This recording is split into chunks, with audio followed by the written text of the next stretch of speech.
Hi hello friends, இன்றைக்கி நம்ம இந்த வீடியோவில் என்ன பார்க்க போகிறோம்னா ரொம்பவும் சுவையான ஹெல்த்தியான அதுவும் ரொம்ப எளிமையான ஒரு கோதுமை ரவை உப்புமா எப்படி பண்ணலாங்கிறத பார்க்கலாம்.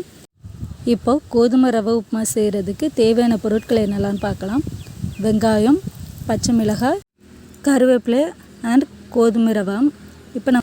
இப்போ நம்ம உப்புமா பண்ணுறதுக்கு முன்னாடி வீட்டிலையே கோதுமை ரவை எப்படி ரெடி பண்ணலாம் அப்படிங்கிறத நம்ம முதல்ல பார்க்கலாம். அப்புறமா உப்புமா எப்படி செய்யலாங்கிறத பார்க்கலாம்.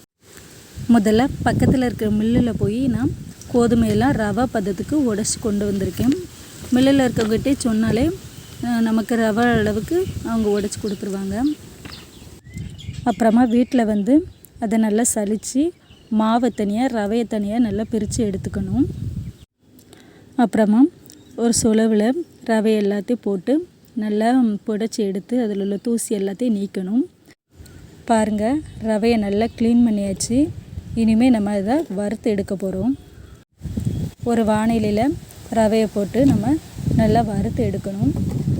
இது வந்து எதுக்காக நம்ம வறுக்கிறோம் அப்படின்னா, நமக்கு அப்போ தான் உப்புமா நல்லா சாஃப்டாக வரும், நல்லா மணமாகவும் இருக்கும். அதுக்காக கொஞ்சம் நம்ம வறுத்து எடுத்துக்கிறோம். ரொம்ப அதிகமாக கறியை வறுத்துடக்கூடாது. நம்ம மிதமான சூட்டிலே வச்சு நல்லா வறுத்து எடுக்கணும்.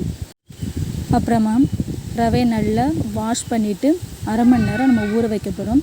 நல்லா ஊற வச்சோம்னா நமக்கு சாஃப்டாக நல்லா உப்புமா ரெடியாக வரும். அதுக்காக நம்ம ஊற வைக்கிறோம். பாருங்கள், இந்த அளவுக்கு நல்லா ஊறி இருக்கணும். இப்போ நம்ம உப்புமா எப்படி பண்ணுறதுங்கிறத பார்க்கலாம். இப்போ ஒரு பாத்திரத்தில் எண்ணெய், கடுகு, உளுந்தம்பருப்பை ஆட் பண்ணிக்கலாம். இப்போ நல்ல கடுகு பொரியட்டும். கடுகு பொரிஞ்சதும் நம்ம மிளகா ஆட் பண்ணிக்கலாம். மிளகா நல்லா வதங்கினதும் அப்புறமா நம்ம வெங்காயம் ஆட் பண்ணிக்கலாம். வெங்காயம் நல்லா கோல்டன் ப்ரௌனாக வரணும். வர வரைக்கும் நல்லா வதங்க விடணும்.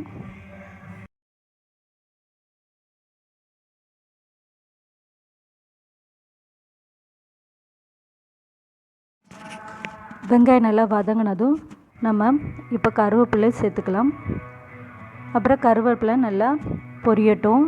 பொரிஞ்சதுக்கப்புறமா நம்ம தேவையான அளவு இப்போ தண்ணி சேர்த்துக்கலாம்.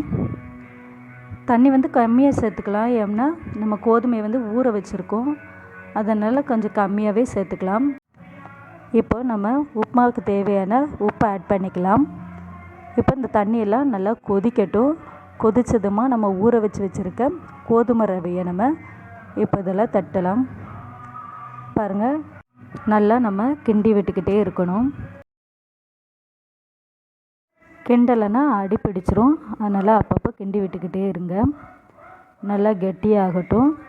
கெட்டியானால் நமக்கு உப்புமா ரெடி ஆயிரும்.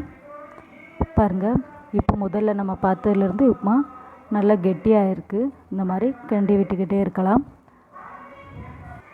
இப்போ பாருங்கள், நமக்கு உப்புமா ரெடி ஆயிடுச்சு. நல்லா கெட்டியாக வந்துருச்சு. பாருங்கள் எவ்வளோ உதிரியாக இருக்குன்னு உப்புமா.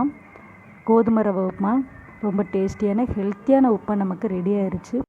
இந்த மாதிரி ஹெல்த்தியான ஒரு கோதுமை ரவை உப்புமா எல்லோரும் செஞ்சு சாப்பிட்டு பாருங்கள். ரொம்ப நல்லாயிருக்கும். அதிலே சுகர் பேஷண்ட்ஸ்க்கு ரொம்ப ரொம்ப நல்லது. அவங்க சப்பாத்தி அப்புறம் கோதுமை தோசை இந்த மாதிரி சாப்பிட்டு அவங்களுக்கு நாக்கே செத்து போயிருக்கும். அவங்களுக்குலாம் இந்த மாதிரி ரவை உப்புமா செஞ்சு கொடுத்திங்கன்னா அவங்க விரும்பி சாப்பிடுவாங்க. அது மட்டும் இல்லாமல் குழந்தைகளும் ரொம்ப விரும்பி சாப்பிடுவாங்க. ஓகே ஃப்ரெண்ட்ஸ், இந்த வீடியோ உங்களுக்கு பிடிச்சிருக்குன்னு நினைக்கிறேன். கண்டிப்பாக கோதுமை ரவை உப்புமா செஞ்சு சாப்பிட்டு பார்த்துட்டு கமெண்ட்ஸில் கண்டிப்பாக சொல்லுங்கள். Okay, bye friends.